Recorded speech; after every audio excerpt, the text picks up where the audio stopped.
do some accounting. I am an accountant. Let's do some accounting. Hello and welcome to my channel Commerce with Seema Children. So आज का हमारा topic है shares issued at premium. So children, if you see, shares can be issued at par and at premium. Right? Under certain conditions, it can be issued at discount also, provided it is sweat equity shares. But otherwise, for your use, you have to understand that share can be issued at par or at premium. अब premium की usage क्या है, हमारा पूरा chapter आज हमारा video इसी के ऊपर बेस्ड है. राइट? सो प्रीमियम को अंडरस्टैंड करने के लिए जरूरी है what is par. The face value of the share at which it is issued by the company is called par value. मतलब अगर कंपनी 10,000 शेयर्स इश्यू कर रही है और एक शेयर की वैल्यू है 10 rupees, so face value of the share is 10 rupees. Right? अगर कंपनी ने अपने शेयर्स को 10 रुपीज पे इश्यू किया तो it would be called under the category shares issued at par. But अगर उसी कंपनी ने इसी सेम शेयर को 12 रुपीज पे इश्यू किया and people apply for the shares of this company, then it is called shares issued at premium. Shares issued at premium. Premium means any amount which is over and above the face value of the share is called premium. यहां पर premium कितने rupees का हो गया? Premium हो गया यहां पर 2 रुपीस का. Right? Face value is 10 rupees, issue price is 12 rupees. So premium understood हो गया इन दोनों का difference, that is 2 rupees is premium. Right? अब प्रीमियम की एंट्री कैसे होगी? तो प्रीमियम बेटा, प्रीमियम की एंट्री होती है हमारी if the question is silent, then we do it at the stage of allotment. But otherwise, we have to look into the question. Share can be issued at premium on application also, at allotment also, and on calls also. तो इसको study करने के लिए आपको थोड़ा सा premium के ऊपर आज फोकस करेंगे हम. Number 1, if the share is issued at premium on application, if at the time of application, if it is issued, then what is the journal entry? अब तुमने देखा जो मेरी प्रीवियस वीडियो में कि मैंने बताया एप्लीकेशन अमाउंट हम पे करते हैं कंपनी को पहले, तो कंपनी रिसीव करती है सबसे पहले amount.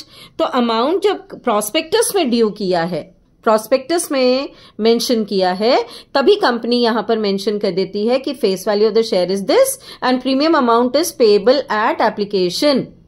So premium is this much amount. That means apply करते वक्त ही शेयर होल्डर को पे करना पड़ेगा. ओके? फॉर योर कन्वीनियंस यहां पर क्वेश्चन को फिर बाइफोकेट कर देती हूं. 3 rupees, 4 rupees, 3 rupees. Application, allotment, first call. ठीक है? अब एप्लीकेशन पे इस वक्त प्रीमियम की बात हो रही है. 3 + 2 rupees premium, 10,000 into 5 will be paid at the stage of application. Bank account debit to share application, 10,000 into 5, 50,000 company will receive. 30,000 वो एप्लीकेशन के रिसीव कर रही है, 20,000 वो प्रीमियम के रिसीव कर रही है. Right? 10,000 into 2. Right? Now this amount will be transferred as second entry, share application account debit to share capital to securities premium या securities premium reserve, कुछ भी चलेगा यहां पे. So share application account debit to share capital यहां आ जाएगा 30,000 because application amount आपकी है 30,000, 10,000 into 3 and 10,000 into 2 ये हो जाएगा premium. So premium amount will be 20,000, sorry. Right? So 10,000 into 2 ये प्रीमियम अमाउंट हो गया. So 50,000 amount has been received. अगर क्वेश्चन कहता है no, this amount is to be paid at allotment, तो अलॉटमेंट के टाइम में तुम्हें पहले पता है कि क्या हो रहा है. अलॉटमेंट पहले ड्यू होती है. अलॉटमेंट जब ड्यू होती है तब कंपनी ड्यू करती है कि share has been issued, so you pay the allotment amount. And allotment amount pay करते वक्त कंपनी यहां पर ड्यू करेगी प्रीमियम अमाउंट. ठीक है? सो ये एंट्री हो जाएगी share allotment account debit to share capital to securities premium reserve. 10,000 into 4 has been asked at allotment and 10,000 into 2 has been asked at premium. So 40,000 यहाँ आ गया, 20,000 यहाँ आ गया. Total amount company is asking for is 60,000 at allotment. Okay ये due हो गया कि 60,000 आपको पे करने हैं, 40,000 अलॉटमेंट के, 20,000 प्रीमियम के. नाउ व्हेन पीपल पे तो कंपनी रिसीव करती है bank account debit to share allotment. Let us assume कि सबने पेमेंट करी है. तो सबने अगर पेमेंट करी है तो 60,000 ड्यू किया था, टोटल अमाउंट रिसीव्ड इज 60,000. ठीक है. अब अगर इसी में कोई केस आता है कि भाई a share holder holding 100 shares did not पे द अलॉटमेंट अमाउंट, तो 100 into 6 rupees, 4 rupees of allotment, 2 rupees of premium, 100 into 6 payment नहीं आई है. आप 600 रुपीज माइनस कर देंगे 60,000 में से. सो 59,400 आप यहां पर रिसीव करेंगे. Got it? I hope I am clear.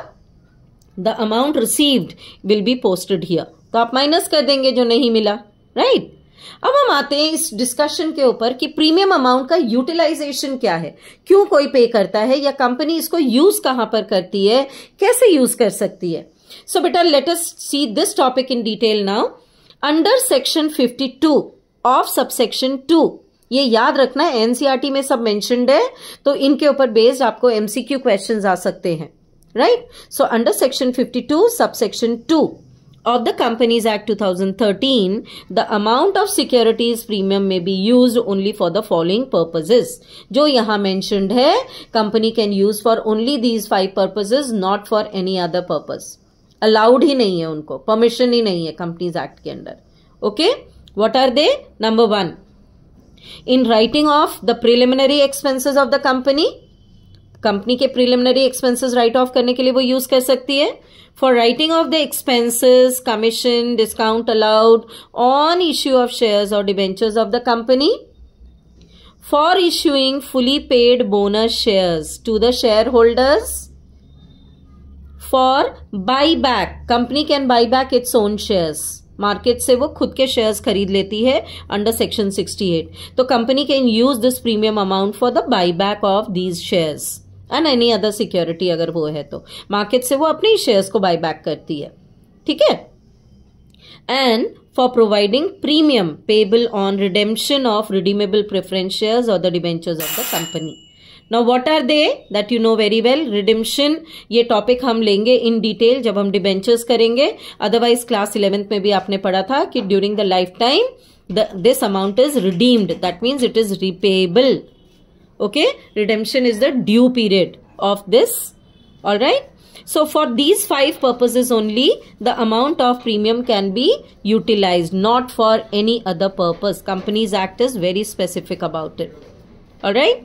Thank you for watching my video. If you like it, do subscribe it to your friends. Thank you.